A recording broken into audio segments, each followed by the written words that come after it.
With over 14 million acres of farmland, Wisconsin is known for our local produce. But that's not the only thing growing in our state.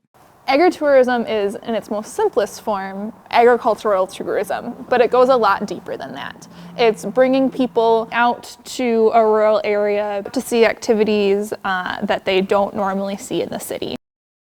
Wisconsinites are lucky for the rich agritourism opportunities that we have here in Wisconsin.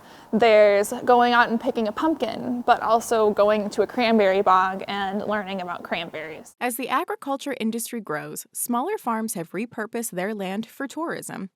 Agritourism businesses benefit the communities they're part of by providing jobs, increasing tourism, and preserving the landscape and culture of the area. We've been able to restore old buildings like the round barn that we're in now. A building that originally was built to store cows now is a place for celebration through corporate events, birthday parties, and private gatherings. As a multi-generational family of farmers, the Schusters transformed their farming heritage into an agritourism business.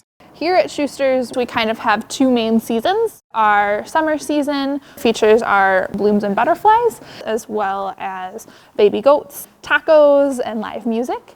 We also have our fall festival, which is pumpkin picking and corn maze, complete with apple cider donuts, and a hayride around the farm.